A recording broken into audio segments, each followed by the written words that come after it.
Setiap hari Minggu, Dulos Production mengadakan ibadah Minggu jam 4 sore di Hotel Haris lantai 5 Mall FX Sudirman, Jakarta Pusat. Setiap hari Minggu aku ada di sana. Bagi Bapak Ibu yang berada di wilayah Jakarta Pusat dan sekitarnya, mari bergabung dalam ibadah Minggu Dulos Production. Apa yang Tuhan sudah persatukan tidak boleh diceraikan oleh manusia. Sebab yang dipersatukan oleh Tuhan mereka bukan lagi dua, tapi satu. Allah membenci perceraian. Selama suami masih hidup, istri terikat. Selama istri masih hidup, suami terikat. Tidak bisa menikah yang kedua kali. Sekalipun terjadi perzinahan tidak boleh bercerai, sekalipun terjadi KDRT tidak boleh bercerai, pasangan sakit-sakitan tidak boleh bercerai, tak kunjung punya keturunan tidak boleh bercerai, pasangan NPD mengalami gangguan kejiwaan, kepribadian tidak boleh bercerai, pasangan pindah keyakinan tidak boleh bercerai, pasangan kembali ke keyakinan yang lama tidak boleh bercerai, pasangan di penjara seumur hidup tidak boleh bercerai. Sampai maut, sampai kematian yang benar-benar menceraikan. Titik, no debat. Nekat bercerai atau diceraikan, pilihan cuma ada dua. Yang pertama sendiri seumur hidup, yang kedua berdamai dengan pasangan. Ibu Vita, tinggal di kota mana, Pak, Ibu? Saya kan asli dari Sulawesi, dari Manado. Iya. Oh ya. Kemudian saya merantau ke Jawa Timur dan akhirnya sekarang anak-anak tinggal di Sidoarjo. Oke, baik. Ibu Vita berkali-kali gagal menikah. Betul ya? Ada 2 kali lah, ya. 2 kali gagal. Oke. Yang pertama gagal karena apa, Bu, menikah? Karena mungkin waktu itu kan LDR dan ya sama-sama satu kampung, tapi ya mungkin memang bukan jodoh dia. Sorry, Anda dengan orang lain lah istilahnya gitu. Jadi saya pun waktu itu sebenarnya sudah ada pembicaraan keluarga, tapi ya memang mungkin Tuhan.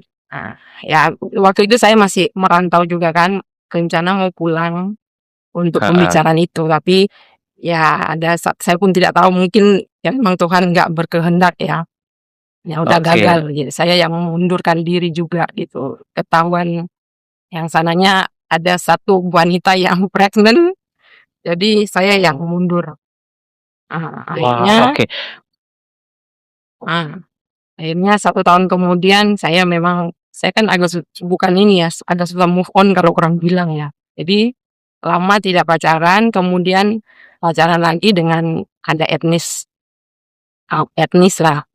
Tapi akhirnya nggak jodoh juga 1,5 tahun dan dia dijodohkan. Itu caranya karena sama-sama etnis. Ya, ceritanya gitu. Sama-sama etnis dan karena bapak dia dulu, almarhum bapak dia sudah punya mungkin perjanjian teman ya, sahabat. Ceritanya gitulah, sahabat bapak yang calon saya tuh punya perjanjian mungkin dengan sahabat dia dulu. Dan akhirnya anak mereka dijodohkan. Jadi ya udahlah, saya pun saya mundur juga. Akhirnya begitulah. Wow. Jadi pertama kali gagal menikah itu pertemuan keluarga sudah ada ya? Belum, cuma kan kami di rantau ya, dua-dua di rantau waktu itu, saya di Surabaya, dianya di Jakarta. Iya. Dan karena satu kampung, tapi orang tua sudah saling kenal kan, dekat. Sudah kenal lah, tapi sudah selenting-selenting memang rencana mau balik untuk bicara itu. Tapi 3 bulan sebelum rencana itu terjadi, saya dengar kabar dan membuktikan bahwa ada beberapa kawan yang dekat dengan dia di sana, dengan calon itu, yang mengatakan bahwa ya ada wanita lain dan sudah hamil ya, baik. Itulah, tapi akhirnya ya udahlah, saya mau.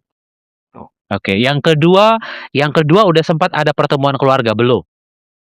Belum ya, saya masih di rantau kan, jadi saya memang jarang pulang waktu itu. Dan kalau dengan yang calon itu sudah ketemu dengan keluarga dia lah, sudah sempat 1-2 kali lah. gitu. Tapi ya karena jauh, jaraknya kan agak jauh. Jadi kalau untuk ke sana pun ya kurang lebih 2 jam lah ke rumah dia gitu. Jadi jarang juga komunikasi, paling telepon. Waktu itu kan masih telepon belum yang Android gini kan, masih telepon Iya, iya. biasa lah gitu. Jadi ya udah dengar-dengar akhirnya dia mengaku kalau dia dijodohkan dan ya sudah saya orangnya kan kalau udah kayak gitu rasanya namanya manusia ya. Ya udah deh berarti kita nggak dibutuhkan, ya udah mundur aja gitu. Saya orangnya langsung cut off aja udah. Kayak gitu aja pemikiran saya tuh Ya, gitu. baik. Ini bagaimana perasaan Ibu Vita 2 kali gagal menikah ini? Ya depresi waktu itu ya. Saya betul-betul Oh, depresi banget, sangat-sangat ya kecewa lah secara manusia. iya. Akhirnya waktu itu tidak sengaja juga, waktu itu saya masih bekerja lah salah satu kredit bank, waktu itu kan nggak apa ya, ya kayak Iya. bank apa sih, kreditan lah. Saya di situ masih training waktu itu sebenarnya dan nggak sengaja, dia telepon. Waktu itu Iya. saya pikir customer, Ah, akhirnya itu pertemuan first time lah dan ternyata, apa ya, saya pun memang belum tahu dia kalau, apa ya, agama lain lah. Nah, awal oke. cerita, ya dia yang kayak nyamperin saya awal Oh, jadi cuma 4 bulan, heeh, 4 bulan pertemuan kita tuh pacaran lah, iya. istilahnya jalan, dia jemput Heeh, apa heeh. segala macem. Nah, ya istilahnya kalau dibilang, dia yang kayak nekat banget gitu, Iya, menginginkan iya. untuk ya dia ngejar saya lah istilahnya. Saya awalnya nggak suka kan, saya awalnya nggak suka Tapi karena setelah dia tahu kan kalau Ibu Kristen begitu? tahu, setelah Oh, berjalan dia tahu saya Kristen, gitu, dia tahu. Kemudian ini yang mungkin jujur ya, mungkin makanya kenapa saya bilang saya agak malu karena ini agak agak mengejutkan juga sebenarnya, nanti mungkin agak wow. Gini, waktu itu memang saya belum betul-betul tahu kalau setelah kita sudah, menikah di salah satu tempat yang dia dengan apa tuh, iya. kayak gurunya dia lah, gurunya dia. Udah pergi ke sana. Berarti ini Ibu Vita berarti meninggalkan Tuhan berarti pada saat itu? Iya, ya akhirnya meninggalkan karena, ya itu tuh saya bilang tadi, keputusan yang bodoh memang jujur. Saya bilang saya juga belak-belakan aja dah, Iya. pemikiran saya yang udah kecewa dengan 2 orang, kemudian saya akhirnya kadang-kadang saya masih ke gereja, tapi dengan yang Mhm. kayak, ya udah deh yang penting pergi gitu. Ya jujur karena, kita jauh dari orang tua apa segala macem, akhirnya kayak, apa ya, apapun itu sesuai dengan pemikiran kita aja saat itu kan, memutuskan hal-hal yang ya pemikiran sendiri lah, ya udah dah yang penting Iya. ada jodoh gitu, pemikiran saya begitu, yang Oh, penting ada yang tapi usianya saya masih 25 waktu itu, 25 atau 25 26 ya? lah. Iya, iya, iya. Nah, keluarga besar tahu nggak pada saat itu pernikahan tersebut? Ya akhirnya tahu, harus beritahu waktu itu kan, sudah mau menikah baru saya namanya kadang-kadang masih takut lah untuk kasih tahu orang tua. Itu karena saya kan tinggal bapak, papa saya juga single fighter kan. Iya, Jadi waktu itu ibu saya kan meninggal saat saya dilahirkan. iya, Kemudian, bapak menikah lagi tapi, masih dengan saudara sih, saudara ibu lah. Masih iya, masih iya, ada kalau saudara lah kalau tapi iya. meninggal juga gitu. Jadi 2 kali bapak Oh, saya menikah juga, istrinya meninggal gitu. Jadi ya, oh, apa ya, ya, 97 waktu itu ibu stepmother saya, meninggal iya. 97, saya masih SMA lah waktu itu, Mmm, mhm, mhm, gitu, mhm. heeh. Iya. Nah kemudian ya mau menikah itu, 2 hari atau 3 hari sebelum baru saya kasih tahu, karena pikir saya kan okelah. Dia janji kalau nanti, lepas menikah, kalau ada Iya, rezeki lah kita pulang pulang ke Sulawesi. Dan, akhirnya saya kasih tahu orang tua papa saya, iya. saya memang terkejut ya waktu itu, almarhum papa Mhm. saya itu kaget juga.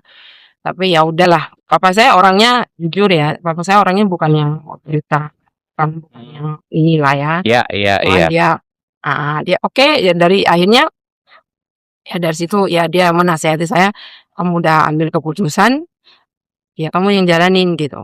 "Ya kamu yang aku cuma Iya, bisa doain."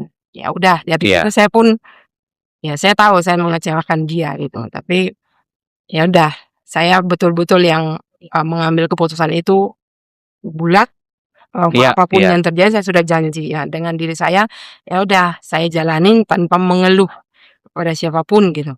Dan memang iya, Berarti saya tidak pernah mmm, hmm, berarti pernikahan tersebut tidak dihadiri keluarga dari Ibu? enggak enggak enggak lihat. Oh, Ya ya ya oke. teman-teman satu 2 teman dan teman-teman dialah. Oh, Nah, baik. sebelum, setelah menikah itu, jujur ya, saya bilang, Iya. saya pun baru tahu kalau ternyata dia punya Iya. istri. Gong, Ah, itu gongnya, makanya saya bilang karena gini, 4 bulan kita hubungan nih, saya tidak pernah mencurigai dia punya orang maksudnya ada istri gitu. Saya tidak iya, pernah iya, mencurigai itu, karena iya, melihat dari dia punya istilahnya kata kata orang ngejar saya tuh udah kayak orang gila gitu ya. Udah kayak betul saya kayak mau kabur aja, mungkin dia rasa takut saya hilang, mungkin saya juga nggak ngerti. Akhirnya ya udah jadi kadang-kadang waktu itu saya kan nggak karena emang saya nggak suka ya, saya kadang-kadang ya namanya anak kita kita masih agak labil, kita, kadang suka ngerjain dia tengah malam, kita minta mau ngetes, istilahnya ngetes. Tengah iya. malam dia datang bawa makan, dia jemput saya pagi, tengah malam dia pulang jam 1 jam 2 pagi, sedangkan jam 7 pagi dia jemput saya untuk bawa kerja. Siapa yang Mhm, curiga? mhm. Ya kan, Iya, saya bukan iya, membela diri, tapi ini faktanya tuh begitu, kenapa akhirnya saya menerima dia gitu. mhm. Tapi nggak lihat KTP, Dia Ibu? KTP-nya gitu?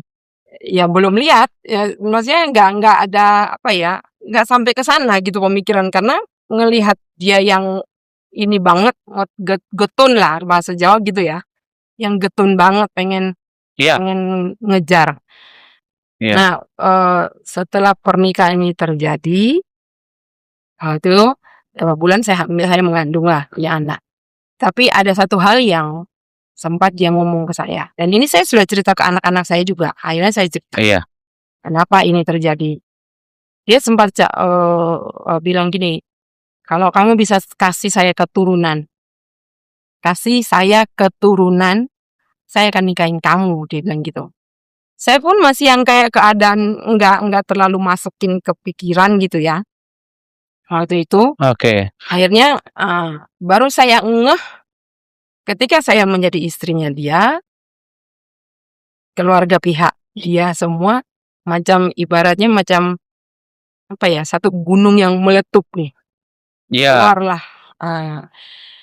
saya akhirnya mendengar semua keluh kesah ini ono, karena ternyata, yang sana memang dia tidak punya keturunan dengan yang sana.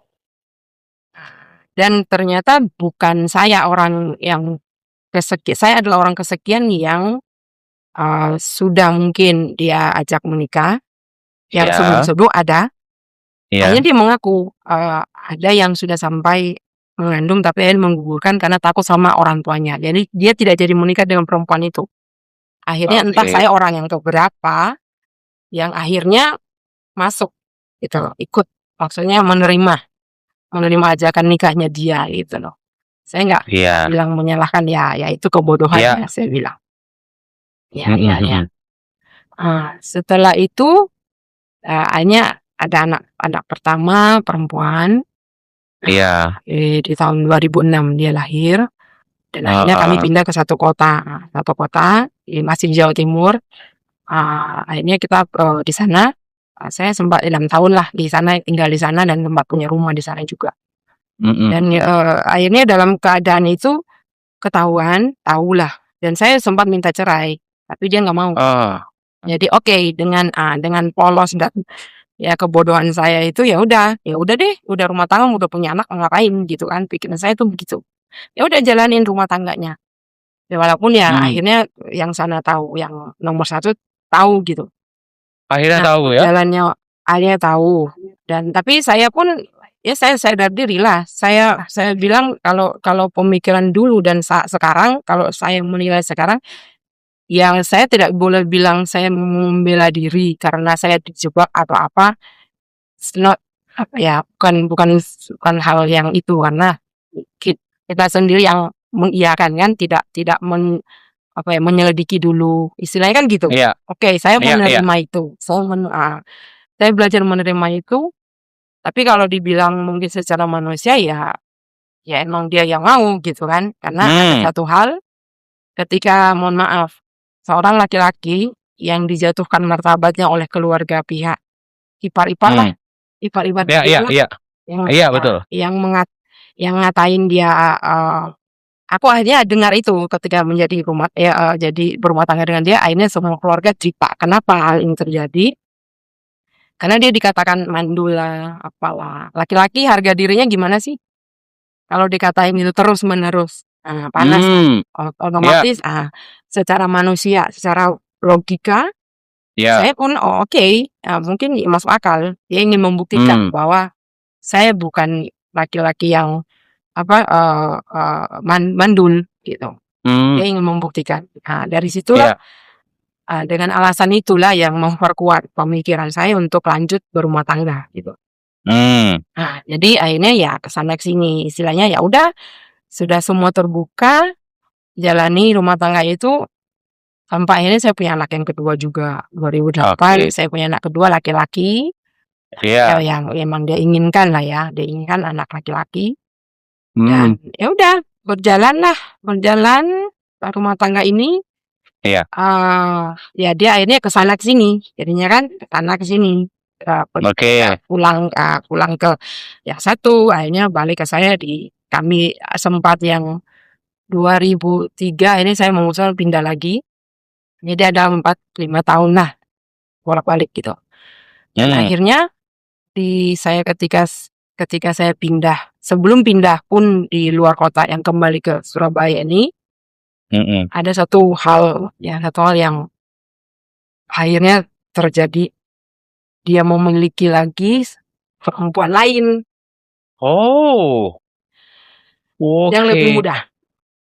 Yang lebih mudah. Jadi anak perempuan ini masih kuliah, masih ya boleh dibilang masih baru ngentas lah, ngentas SMA masuk kuliah. Nah, dia pacaran lagi, dan saat itu yang saya bilang, saya mengandung anak ketiga di 2010-2011. Anak ketiga baru ketahuan. Saya baru tahu gitu kalau ada perempuan lain lagi gitu loh. Jadi ya memang rumah tangga saya pun tidak baik. Tidak baik-baik saja, banyak aja godaannya, ada aja gitu loh. Tapi saya berprinsip bahwa saya sudah janji dengan papa saya untuk tidak mengeluhkan apapun. Itu yang apapun yang terjadi ya ini keputusan kan. Jadi harus saya jalani, harus tidak ada pengeluhan lah istilahnya. Tapi di saat waktu 2011, anak saya waktu itu yang ketiga lahir di bulan Agustus 2011. Saya mengandung 8 bulan baru ada teroran dari perempuan itu. Saat itu mau pergi ke dokter, saya telepon dia tidak diangkat-angkat lama lah. Ada berapa jam sekali saya telepon karena sudah mau mendekati pergi ke dokter kandungan. Tahu-tahu di setengah jam kemudian ada telepon masuk.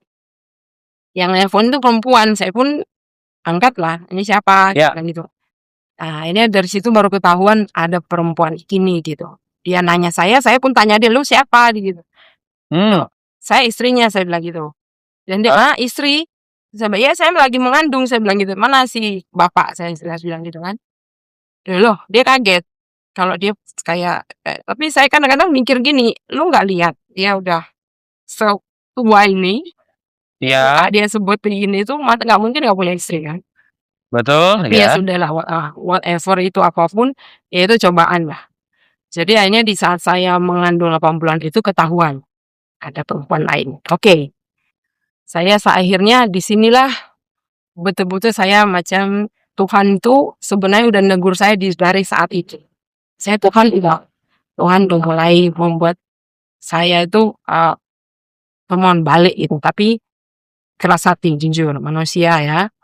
Iya. Tapi saya mulai bilang pun jangan menormalisasi lah keras hati itu, gila kalau Tuhan udah mulai ngorek kita ya jangan melawan gitu. Memang Iya, Tuhan tuh kayak menaruh saya tuh di tetangga saya tuh kiri kanan tuh Kristen. Selalu putar lagu rohani.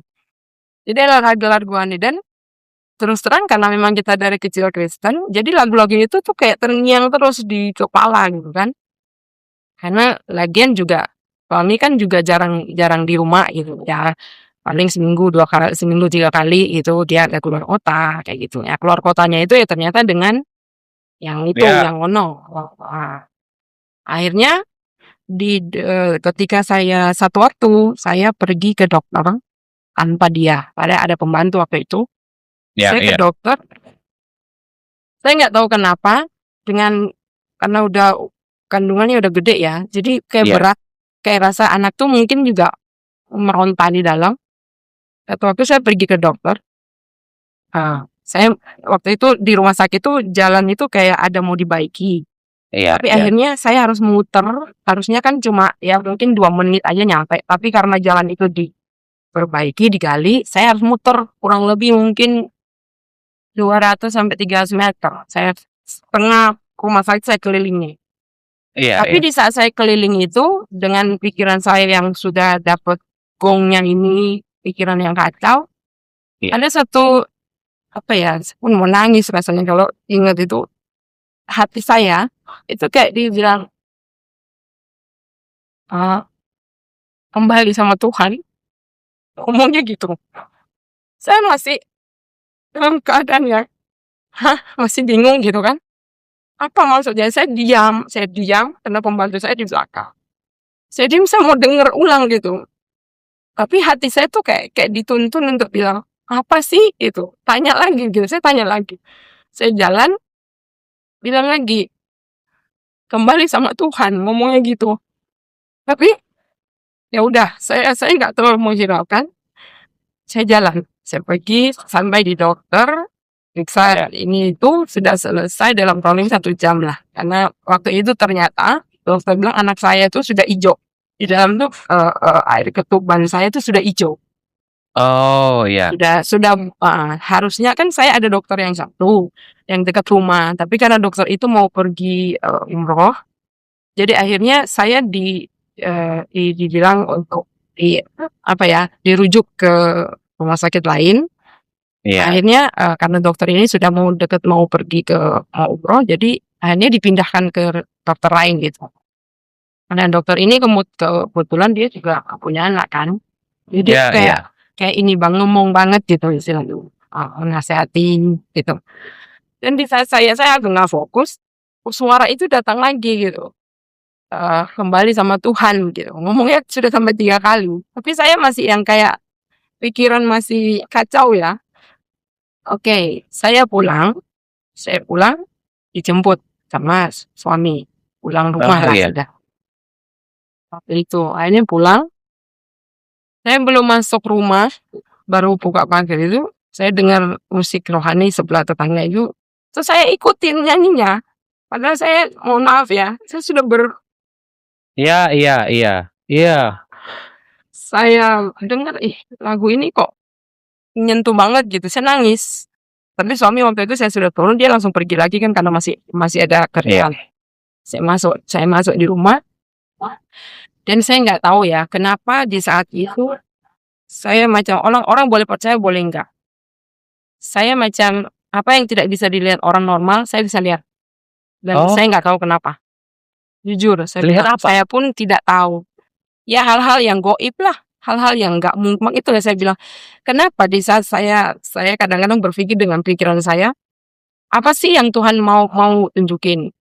Dan ketika kadang-kadang kalau suami saya pulang, dia itu saya ngelihat kayak dikawal oleh beberapa, bukan orang ya, mau dibilang apa sih, macam Iya. makhluk yang kadang tertukar, badan dia manusia, kepala dia hewan. Kadang dia kepala dia manusia, badan dia hewan, yang seperti itu. Oh, oke. Saya pun tidak tahu. dari situ nggak tahu kenapa saya macam dikasih penglihatan banyak hal lah. Tapi waktu saya masih ingat waktu sebelum saya mengandung sebenarnya, saya sudah dikasih mimpi macam didatengin seorang perempuan yang memakai baju saya. Baju saya sendiri dipakai, saya pun tidak tahu Iya. kenapa. Saya sempat cerita ke mertua saya waktu itu, dan mertua saya bilang, karena mertua saya juga hampir sama ceritanya tuh. Dia bilang, "Wah, ini nggak beres," gitu, dia bilang. Baik mertua saya. Terus, "Kamu hati-hati," deh gitu. Dan banyak hal-hal yang kayak satu mistis lah. Kalau dibilang Iya. saya percaya nggak percaya, saya orang Sulawesi, jujur hampir tidak pernah mempercayai hal-hal seperti itu. Dari keturunan nenek moyang saya pun tidak ada yang mempercayai hal-hal seperti itu. Tapi entah kenapa kok saya bisa lihat gitu. Jadi kadang macam ada ular besar masuk ke rumah, kayak gitu-gitu. Jadi rumah tuh kayak, mohon maaf nih ya, jadi kayak tempat Iya. ya tempat sarangnya Iya. pertemuan hal-hal yang nggak bener gitu. Iya. Jadi rasanya kayak bahasanya mungkin saya dikirimi kata orang. Oh, Saya ada yang ya. Saya juga nggak ngerti. Tapi dengan ya udahlah, saya jujur saya bilang saya berdoa pun, saya pun kadang-kadang mau ketawa sendiri. Sebenarnya Tuhan mana deh yang dengar, saya bilang gitu. Beneran, jujur ya. Saya bilang terserah Tuhan mana yang dengar. Saya sempat nyebut, saya bilang Tuhan Yesus kek, tolong singkirkan ya makhluk-makhluk ini. Saya bilang gitu. Jadi Iya. walaupun saya dalam keadaan bersujud ya, dalam hati saya itu mulai saat itu kadang-kadang doa itu yang udah deh ngawur, tapi apa ya, ada dengan kepasrahan yang terserah. Kadang-kadang saya mikirnya gitu, serah deh Tuhan yang mana deh, saya bilang gitu. Akhirnya tibalah anak saya lahir itu, dan sempat dibilang memang anak ini agak terlilit pusar, dan ketuban saya memang udah sudah nggak bisa kelihatan, karena dokter bilang ini udah, dan dia lahir di agak lewat gitu. Kalau hitungan kandungan, usia kandungan tuh dia agak lewat, lahirnya agak lewat kurang lebih 12 hari mungkin. Iya. Akhirnya anak ini lahir tak ada suara. Waktu itu dia nggak bersuara, dia nggak nangis, dia nggak apa. Ya sempat itu karena waktu itu kan dokter minta saya dioperasi, tapi saya tidak mau karena saya takut lah. Akhirnya dokter bilang, udah deh kalau ibu mau normal, ya ibu sabar ya. Jadi saya masuk di pukul 10 pagi, jam 7 setelah maghrib itu, jam 7 kurang baru anak ini lahir. Dan dia tidak menangis, dengan ketuban yang hijau banget, yang udah keruh lah. Jadi dia hampir sempat keracunan dan pakaikan oksigen kan. Ya sempat keracunan. Tapi ya itu tetap saya dalam hati itu, saya berdoanya betul, jujur saya bilang, Tuhan yang mana deh tolong anak saya bilang gitu. Tuhan yang mana yang lebih berkuasa, saya bilang. Saya pun kayak menentang mungkin ya saat itu, karena dengan kondisi rumah tangga yang seperti itu, saya harus hadapi banyak hal yang kayak pikiran saya yang udah, saya kadang-kadang udah terserah deh, apapun itu terjadi, kalau Tuhan masih mau selamatin anak ini, selamatin. Tuhan yang mana terserah, saya bilang gitu. Ya akhirnya ketika dia lahir di jam 7 kurang, sampai pukul 12 malam, saya baru dibangunkan anak ini nangis.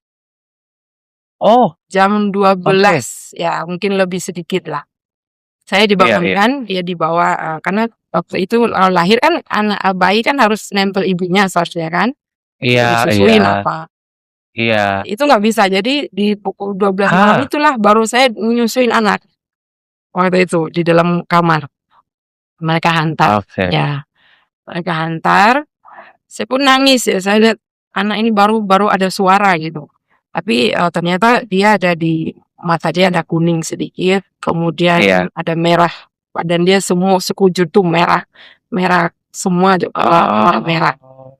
Tapi mungkin ya memang karena ngaruh saya hamil dulu kan mungkin ada stres atau apa. Kemudian ya namanya ibu dan anak jadi satu mungkin ya darahnya kan Iya. ya boleh dibilang mungkin pengaruh itu juga makanan atau apa. Iya, Nah, iya. akhirnya belum sampai situ. 2 hari 1 hari saya pindah di kamar. Iya. Dan yang lucunya nih, suami itu sempat karena dia sudah tahu kan, dia tahu saya sudah tahu ada perempuan lain. Lucunya lagi, ada ipar saya di situ. Ada ipar. Dia boleh minta izin ke saya untuk, "Itu yang muda tuh mau datang tengok kamu, boleh nggak?" Hah? Kira-kira hati seorang perempuan tuh kayak mana? Baru malam melahirkan, esok pagi diminta izin, siap. Minta izin untuk perempuan tuh datang tengok saya katanya. Wah. Saya sampai tengok ipar saya, ipar saya sampai ya mohon maaf ya, dalam bahasa ipar saya ngomong, "Ini wong gendeng mau piye? Ini wong gendeng tah?" Gitu. Sampai begitu kan. Jadi akhirnya udahlah diam. Dan 2 hari anak saya ini ditahan di rumah sakit karena dia ada ada darah keluar dari mulut. Saya pun nggak tahu kenapa. Saya sudah pulang. 2 hari kemudian saya pulang, tapi anak itu ditahan. Nah, masih belum boleh inilah ada Iya, iya, pemeriksaan iya. lagi. Karena dia keracunan itu tadilah. Dan akhirnya 3 hari kemudian nih, sudah 3 hari baru kami jemput untuk pulang. Gitu. Nah, setelah dari itu banyak hal yang terjadi yang masalah mistis apa segala macam itu masih berjalan. Nah, kemudian satu waktu saya pernah dalam doa, saya didatengin oleh 2 perempuan di depan saya sampai doa tuh depan pintu. Oke. Jadi ini luar kan, saya berdoa di belakang pintu. Entah, ya itu tadi, jujur ya, selama mungkin 2 tahun saya berdoa dengan yang ucapan yang sama yang saya bilang, terserah Tuhan yang mana. Itu yang selalu akhirnya karena saya udah sampai di titik depresi mungkin secara medis. Saya mikir sedikit aja, muka badan saya tuh kayak paham nggak kalau bilang biduran? Pastor tahu ya? Apa itu biduran? Biduran itu apa? Biduran itu kalau bahasa Jawanya merah semua sebadan. Saya hampir saya punya alergi memang ya. Tapi ketika stres itu datang, orang-orang mungkin beda-beda ya. Ketika stres lain-lain datangnya ke kulit atau ke bagian badan yang mana saya nggak ngerti. Dan ternyata saya yang dapat tuh yang kayak gitu, yang merah semua kayak orang gatal-gatal gitu. Gatal semua badan tuh gatal. Merah sekujur tubuh. Sampai mata pun pernah sampai macam bola pingpong saya pernah. Itu. Ya. Tapi ya hanya ada terlewat dulu. Saya geser sedikit di 2008. Jujur ya, saya setelah melahirkan anak kedua lagi waktu itu, ini ada terlewat sedikit. Ini kan di yang kejadian ini di 2011 anak ketiga. Tapi di 2008 saya sempat masuk rumah sakit lagi ketika melahirkan yang kedua di hari ke berapa itu? Belum 2 minggu. Saya masuk rumah sakit, saya kena angin duduk. Katanya orang tuh angin duduk. Jadi dari perut naik sampai ke rusuk. Itu 1 minggu saya demam tinggi. Saya masuk rumah sakit, saya dirawat sampai dokter tidak tahu penyakit apa. Tidak ditemukan. Saya sudah di X-ray dan dibawa ke Paramita yang untuk semua badan diperiksa. Itu saya sehat walafiat, tidak ada ketemukan satu titik hal yang sakit lah istilahnya gitu, sehat, bersih, semua saya bersih.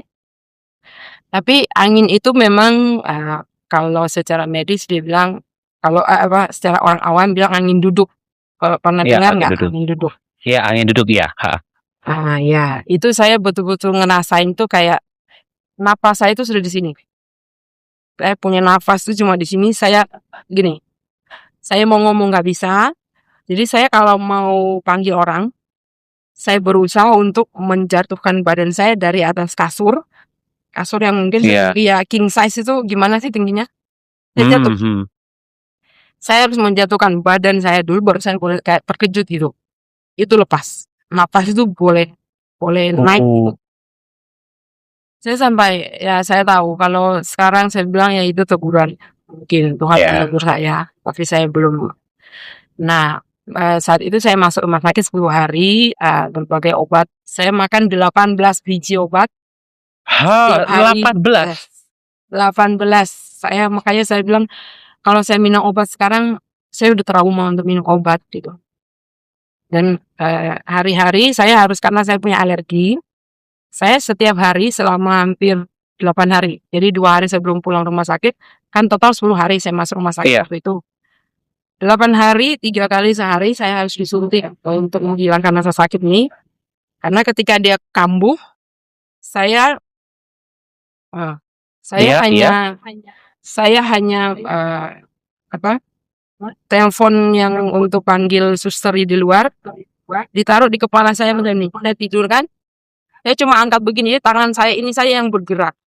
Saya angkat begini, telepon itu, saya tanpa bersuara, susternya datang karena sudah sakit. Jadi setiap kambuh, sakit ini kambuh, dia naik, angin ini nusuk ke rusuk sampai saya nggak bisa napas. Itu 8 hari saya di skin test dulu. Jadi hari-hari saya skin test 1 hari 3 kali.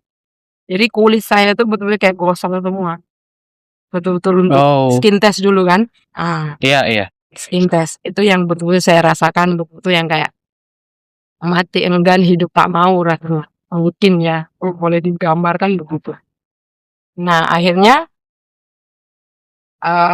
di berapa hari setelah 2 minggu setelah saya keluar rumah sakit itu, saya nggak tahu kenapa. Ini kalau mungkin pastor lihat, saya kan sedikit kalau saya senyum ini di sini kayak nggak bisa gerak. Itu anginnya. Ya puji Tuhan mungkin ya. Tuhan sayang lah dengan saya. Dia nggak ngasih kalau orang bahasa angin duduk itu kalau lari ke jantung ya udah sudah nggak ada di dunia kan. Istilahnya begitu. Ada orang yang mungkin sampai ke sana.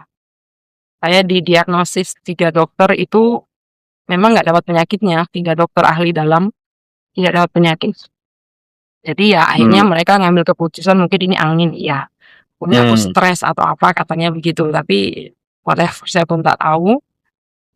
Dan akhirnya 2 minggu setelah saya keluar rumah sakit itu, saya sempat masih pergi keluar kota lah main. Iya. Nah, waktu saya pulang, ada satu malam, saya nggak tahu kenapa muka nih kayak berasa kebas. Tahu ya, kayak kram. Iya. Waktu itu masih ada kakak saya, kakak saya dia ngerawat saya kan waktu lahiran anak kedua itu, kakak saya. Iya. Kakak kandung perempuan. Dan akhirnya saya bilang kenapa ya muka saya ini kok? Dia bilang nggak apa-apa sih. Waktu itu saya rasa kebas. Malam pertama nih. Jadi 3 malam ini dia betul-betul langsung kayak ngunci saraf saya. Itu ternyata setelah di waktu ke dokter, itu sekali datang obat tuh waktu zaman itu ya, sekali makan obat tuh 500.000 sebiji. Yes. 1 biji obat tuh 500.000. Dan kalau dalam setelah saya baca-baca di penelitian kedokteran dia bilang ini macam setelah sudah jadi ya, sudah sampai perot muka itu sebelah udah kayak orang stroke. Ternyata bukan stroke, saya tidak punya darah tinggi. Saya tidak punya darah tinggi, normal, darah saya normal 120 waktu itu. Dan dokter bilang akhirnya setelah hasil keluar, dia bilang mungkin ini angin, dia lari ke saraf, menyerang saraf ke-7 dari kita. Ya, saraf ke-7 itu bahasa. Ternyata bilangnya itu Bell palsy disease ya. Ya mungkin sebutannya itu Bell palsy disease namanya. Ya, sampai ini sudah oke, sudah boleh lah. Dulu betul-betul yang emang miring sebelah dan ini mata keluar air terus. Nah, akhirnya ya udah ternyata dari situlah mungkin secara manusia dia merasa istrinya nggak cantik kali ya, dan akhirnya dia punya wanita lain dan ketahuannya di saya hamil anak ketiga itu. Yang anak ketiga. Oh. Yes. Karena cerita dari pengakuan dari si wanita ini, dia bilang ya dia kenal di 2008. Berarti saya lahiran anak kedua Iya. Iya, waktu itu. iya. Iya, iya. Setelah lahiran anak kedua itu pengakuan. Berarti udah lama. Nah, udah lama. Dan akhirnya lanjut gitu. Mereka lanjut dan saya bilang apa ya? Ya di rumah itu yang seperti tadi saya bilang terlalu banyak hal-hal yang saya juga nggak ngerti. Kenapa dia datang? Saya sampai pernah kesurupan Oh. yang kayak monyet. Anak saya sampai takut. Saya yang kesurupan Oh. karena mungkin terlalu semua saya tanya sendiri, saya jawab sendiri. Saya nggak pernah, paling temen 1, 2. Saya memang nggak punya banyak temen lah. Kalau untuk ngobrol apa gitu ya puji Tuhannya temen-temen nih baik lah ya. Keluarga mereka baik. Saya dikelilingi orang-orang baik lah istilahnya gitu. Iya, iya, iya. Jadi ya akhirnya lanjut, nggak berhenti juga ini hal-hal yang di luar nalar ini. Dan Iya, iya. satu waktu di 2013 atau 2013 saya pindah kota lain, balik lagi ke kota awal. Saya pindah di sana, akhirnya dibilang ya saya bertetangga lagi dengan orang sama-sama Nasrani ya. Iya. Oh tapi ini ada satu pastor, saya kadang-kadang saya terlewat lagi ada hal yang satu waktu saya waktu hamil masih mengandung itu, saya kan lari dari rumah, saya kabur lah, istilahnya merajuk lah namanya. Tapi dia karena posisi suami pergi luar kota, dan ternyata memang saya tuh gini, saya bilang gini, kenapa sih di saat saya lagi butuh satu pegangan, kenapa Tuhan tuh kayak nunjukin saya hal-hal yang saya kadang-kadang belum bisa saya terima gitu. Dan benar kejadian itu benar gitu. Ya suami saya pergi dengan perempuan saya tahu. Dapat informasi. Jadi semua itu akurat gitu loh. Tanpa saya minta, tanpa saya doa pun tertunjuk. Dan pada waktu itu saya heran ada satu malam saya nggak bisa tidur. Anak sudah lahir, anak ketiga itu sudah lahir. Feeling saya tuh kayaknya kuat ya. Saya teleponnya di jam 3 pagi. Jam 3 pagi, saya telepon dan namanya mulut. Kadang-kadang udah emosi, mulut nih, lu di hotel ya? Saya bilang gitu. Dan terjawabnya kapan? Terjawabnya dia bilang dia nggak ngaku dia bilang di hotel. Tapi insting kita istri ya, ada juga. 2 bulan kemudian ada macam dia panggil Pak D lah. Pak D ini keceplosan bicara dengan saya. Kejadian yang saya bilang lu di hotel ya, saya bilang gitu. Pak D ini cerita karena suami saya ngaku, kok si Novi ini tahu ya saya di sini. Siapa yang kasih tahu? Siapa yang kasih tahu? Ya, dia pun bingung. Siapa yang kasih tahu? Saya pun sendiri nggak tahu. Saya langsung nyeletuk gitu kan, karena namanya kita lagi panik, suami nggak pulang-pulang. Tengah malam saya punya bayi. Jadi kadang-kadang karena sudah kejadian, jadi kita curiganya lebih overthinking kan, pasti over ya. Dan akhirnya nyeletuk aja lu di hotel ya gitu. 2 bulan kemudian si omnya ini mengaku ke saya, cerita kalau suami saya cerita ke dia, kok si Nova tahu ya tanggal, hari, jam yang sama. Saya pun nggak tahu kenapa. Jadi kayak ditunjukin aja gitu, tunjukin. Nah, sudah akhirnya masuklah ke waktu itu saya kabur. Ini menarik lagi. Saya kabur, saya pergi ke hotel yang agak di sana ada bukit, ada perbukitan, di sana ada hotel kayak homestay gitu. Saya bawa anak saya nomor 2 waktu itu yang kecil. Yang nomor 1 dibawa pembantu saya. Dibawa pembantu saya pergi ke rumah dia lah, karena memang saat itu saya lagi kalut, suami nggak ada, dia agak cuek dengan waktu kejadian saya memang habis bertengkar sedikit lah. Nah kemudian saya lari, saya bawa anak saya untuk menenangkan diri. Jadi rumah kosong. Saya pergilah. Saya naik taksi. Naik taksi nih Saya pun nggak tahu taksi ini yang punya orang Katolik kayaknya. Depan depan kaca dia tuh ada Iya, iya. gantungan rosario. Oh, Rosario. baik, Bapak baik. ini sudah agak ya agak tua lah, ya nggak tua-tua Iya. banget lah, mungkin Iya. 55, 56 mungkin ya. Dalam perjalanan saya masih dalam keadaan saya menangis, saya naik, saya nggak merhatiin, saya bawa anak saya taruh bag itu, saya bawa baju-baju. Di dalam perjalanan saya baru sadar kalau lagu yang dia putar itu lagu rohani, dan saya langsung kayak terfokus karena nyanyinya begini, "Saya mau ikut Yesus, saya mau ikut Yesus." Saya tercengang dong. Saya sampai, "Pak, Bapak Kristen?" Saya gitu, saya masih nanya padahal lagu itu saya sudah dengar. Saya bilang, "Pak, Bapak Kristen?" Dia masih, terus saya lihat, "Oh iya, Bapak Katolik ya?" Saya langsung dengan pertanyaan dan jawaban saya sendiri. "Iya, Bu," dia bilang gitu. "Kenapa? Ibu Kristen? Kok kayaknya kelihatannya sih Ibu kayak bukan orang sini," dia bilang gitu, "kayak luar pulau ya." Iya. Oh iya, saya bilang gitu.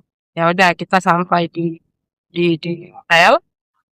Lagu itu masih betul-betul yang ada lanjutannya lagi. Saya sudah nggak terlalu fokus, tapi yang pas saya duduk, saya dengar pertama itu ya lagu yang saya mau ikut Yesus itu. Akhirnya saya di hotel 2 hari. Kawan saya telepon ingin jemput, saya nggak mau gitu. Saya masih dalam keadaan yang kacau lah. Dan akhirnya besoknya saya mau balik, saya ketemu bapak ini lagi. Dia ngantar orang. Ya, dia ngantar orang ke hotel itu.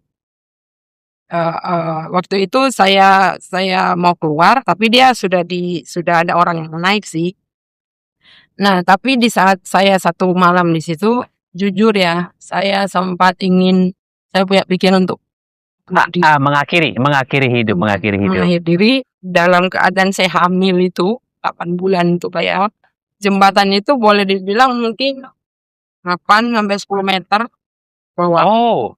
Iya, Ada batu yang sangat-sangat besar banget gitulah. Batunya udah bukan batu yang gini-gini, batu yang gede lah. Iya. Tapi ya itu hati masih mungkin Tuhan kalau orang bercandain bilang lu nggak niat sih sebenarnya. Cuma karena namanya orang lagi panik lagi ini. Iya. Bisa saya lihat ke bawah. Saya cuma bisa doa tuh begini, Tuhan, saya minta keadilan.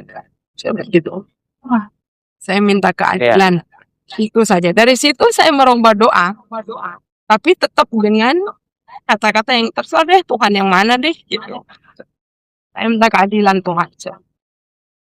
Jadi akhirnya karena niat itu saya cuma berdoa.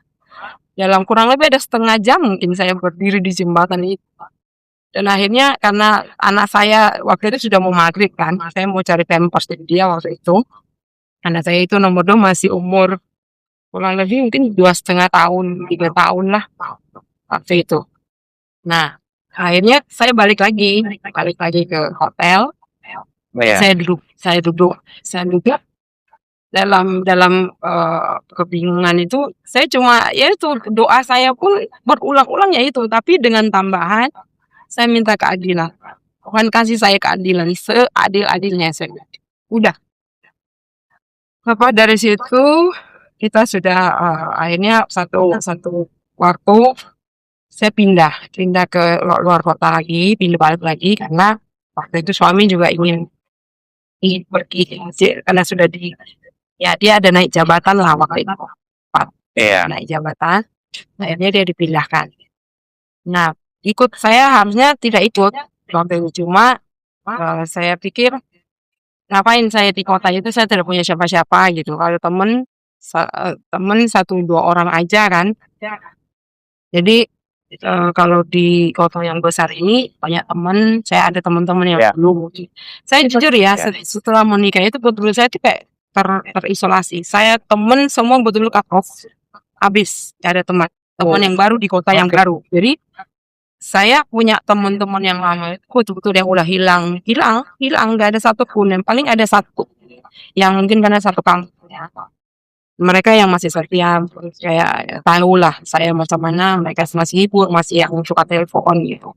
Kadang-kadang saya datang kalau ke sana, karena kita dulu pernah jualan sama-sama ya, karena ya itu tadi saya bilang, waktu suami ini mengejar saya, dia sempat bukakan saya toko dengan keinginan dia untuk mendapatkan saya.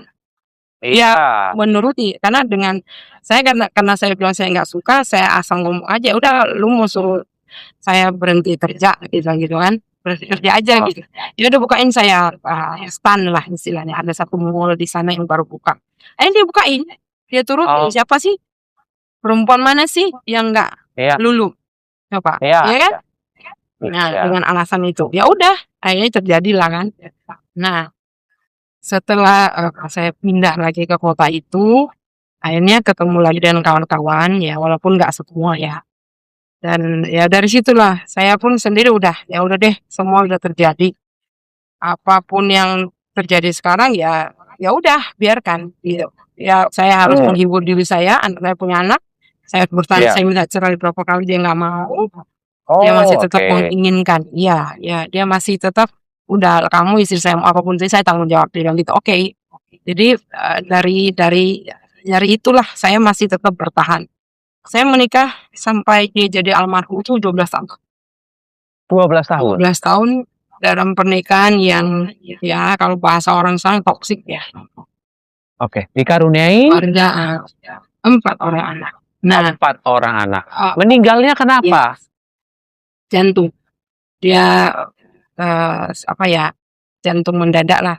Mungkin terlalu capek atau dia pun sendiri mungkin stres atau apa, saya pun tidak tahu.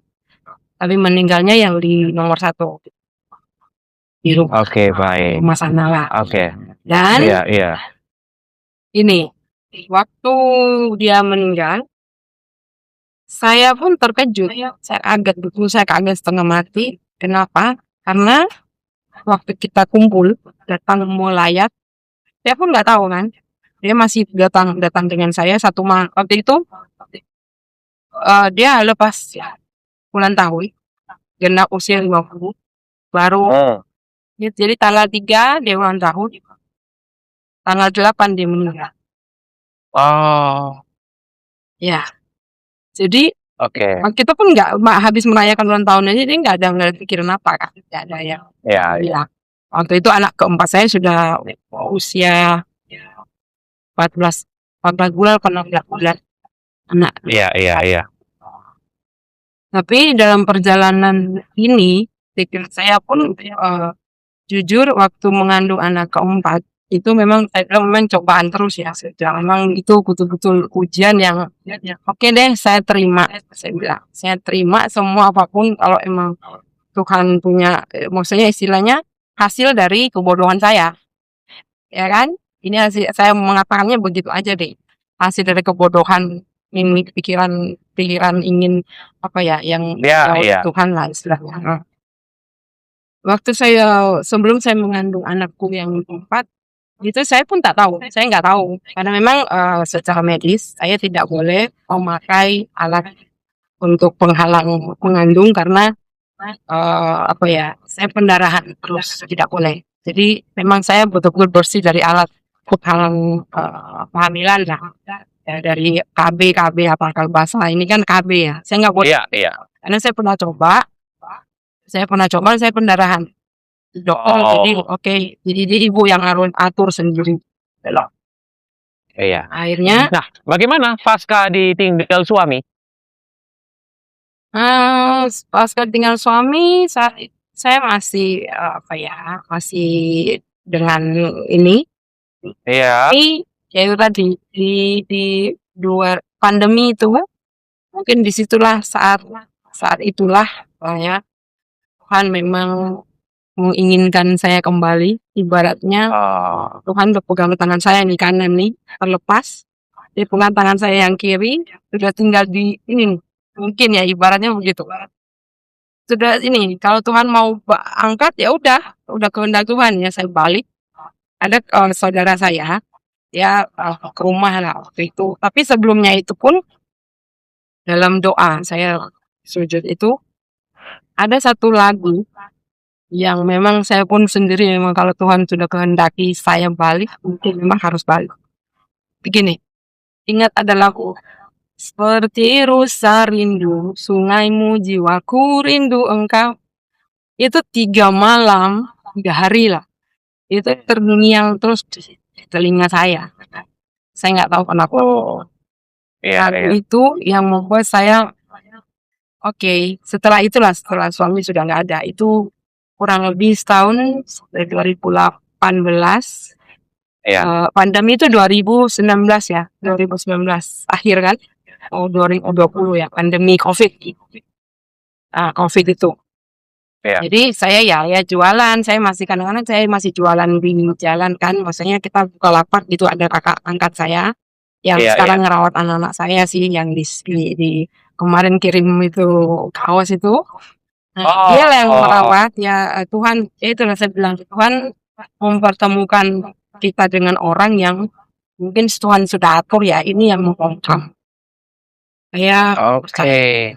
dan akhirnya anak saya selalu dirawat sama dia. Karena sekarang kan saya enggak ada di sana.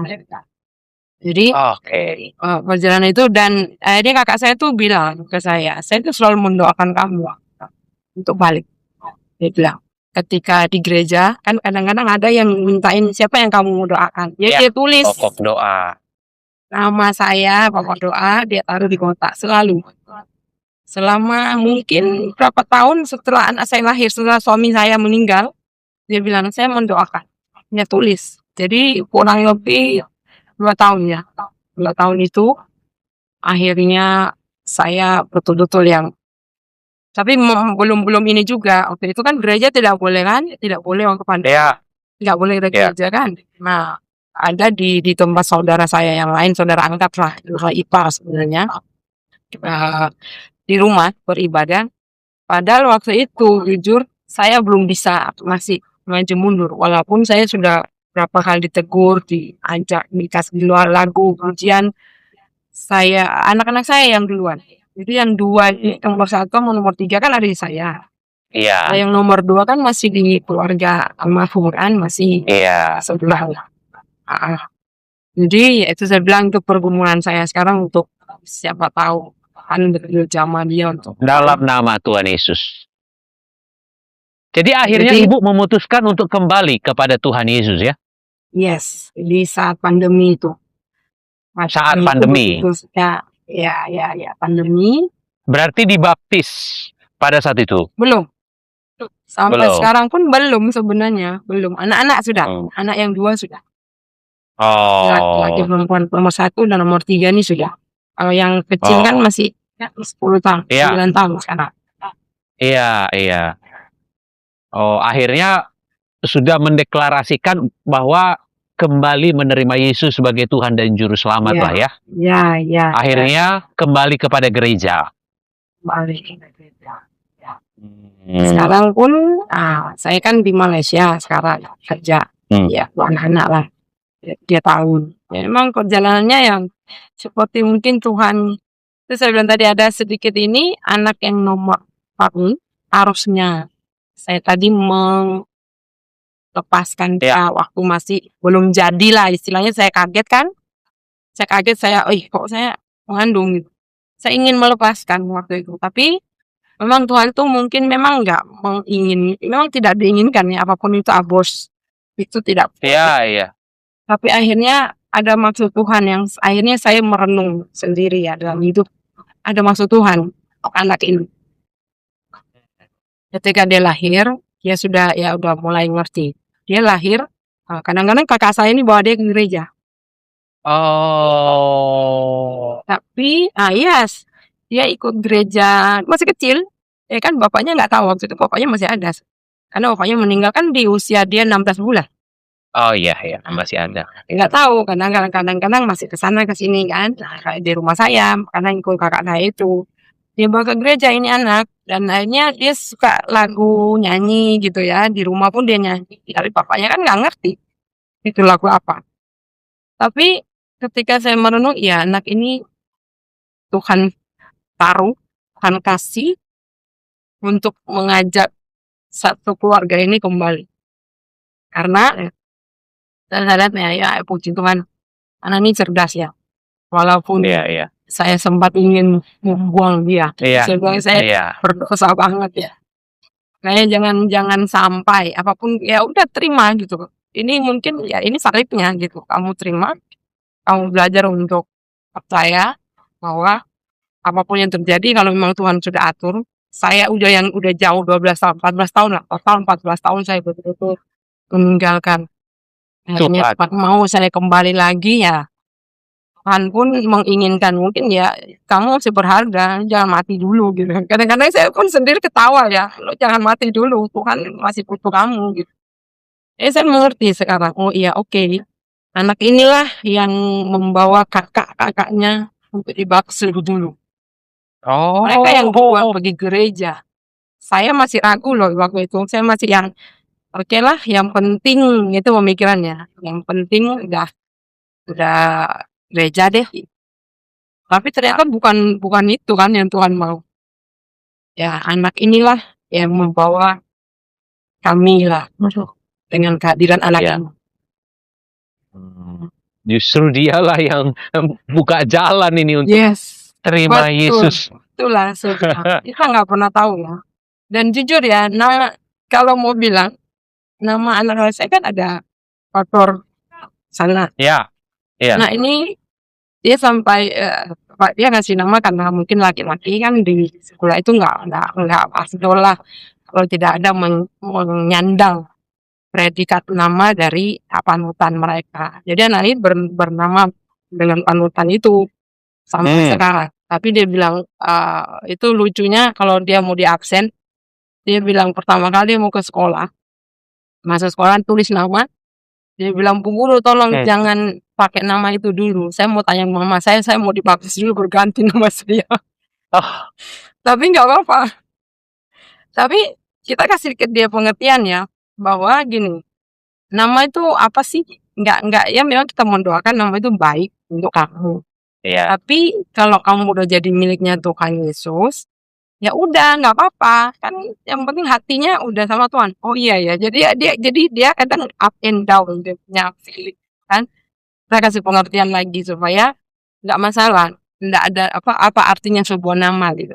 Kalau kamu sudah jadi miliknya Tuhan, ya udah gitu.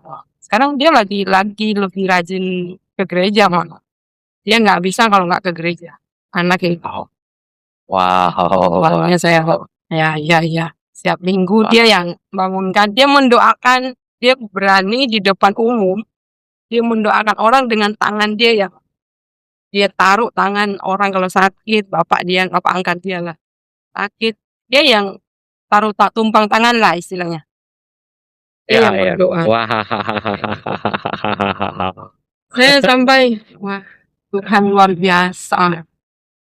Iya. Itulah. Puji nama Tuhan. Ya sebenarnya masih panjang lagi tapi ya. Selamat datang kembali ya di Kerajaan Surga ya. Setelah 14 tahun meninggalkan Tuhan Yesus ya. 14 tahun ini ya karena seorang laki-laki ini ya meninggalkan Tuhan Yesus ya.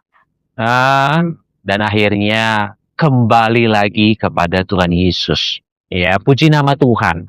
Dan ini tinggal satu tahap lagi sebenarnya dibaptis begitu ya.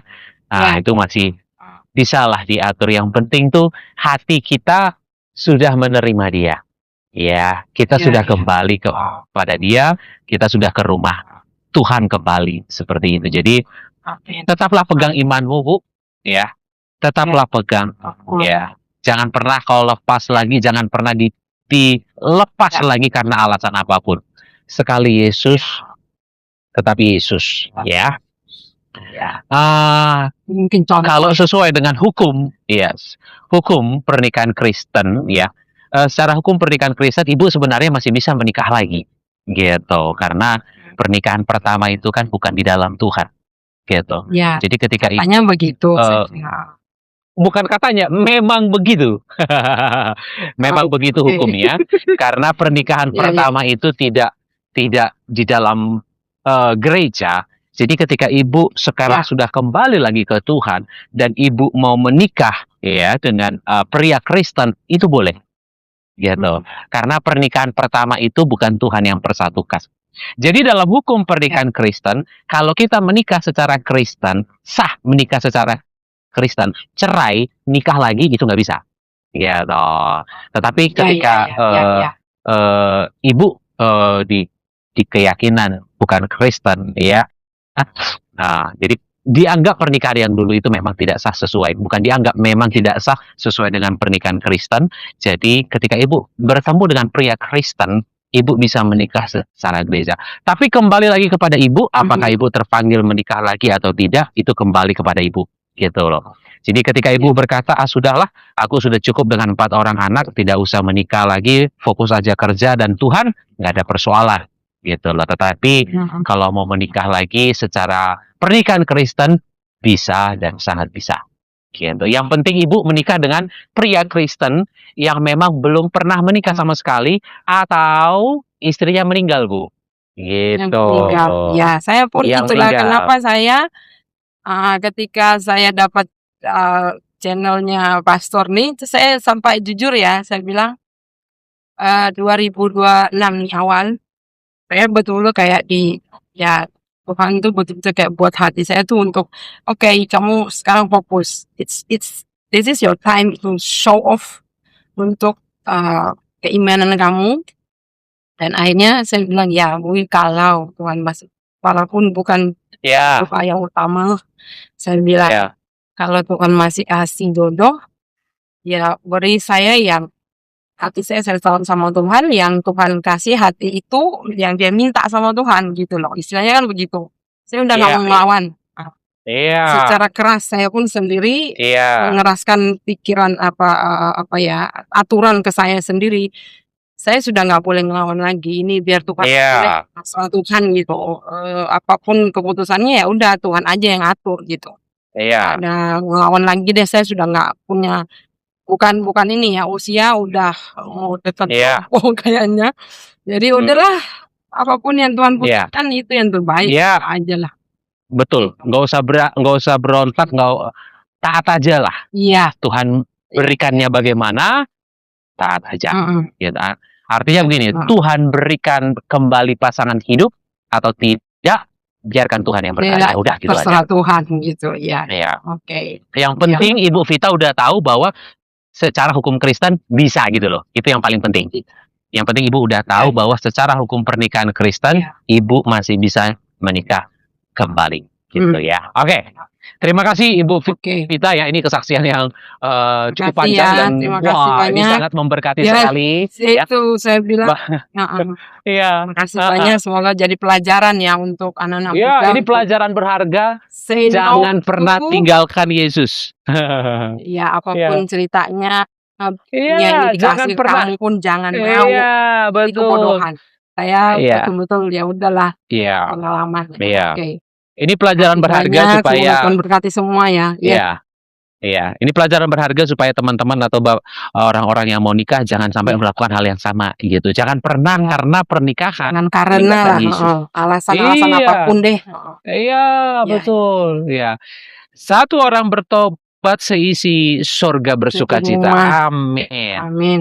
Dan aku berdoa satu orang bertobat seisi ya rumah Ibu Vita diselamatkan. Yang belum diselamatkan, yang belum terima Tuhan Yesus, menerima di dalam nama Tuhan Yesus Kristus. Haleluya. Yesus. Amin. Oke, terima kasih Ibu Amin, Vita. Pas. Tuhan berkati. Thank you so much. Ya, Tuhan berkati Ya. semua. Setiap hari Minggu, Dulos Production mengadakan ibadah Minggu jam 4 sore di Hotel Haris Lantai 5, Mall FX Sudirman, Jakarta Pusat. Setiap hari Minggu aku ada di sana. Bagi Bapak Ibu yang berada di wilayah Jakarta Pusat dan sekitarnya, mari bergabung dalam ibadah Minggu Dulos Production. Apa yang Tuhan sudah persatukan tidak boleh diceraikan oleh manusia. Sebab yang dipersatukan oleh Tuhan mereka bukan lagi dua, tapi satu. Allah membenci perceraian. Selama suami masih hidup, istri terikat. Selama istri masih hidup, suami terikat. Tidak bisa menikah yang kedua kali. Sekalipun terjadi perzinahan tidak boleh bercerai, sekalipun terjadi KDRT tidak boleh bercerai, Pasangan sakit-sakitan tidak boleh bercerai. Tak kunjung punya keturunan tidak boleh bercerai. Pasangan NPD mengalami gangguan kejiwaan, kepribadian, tidak boleh bercerai.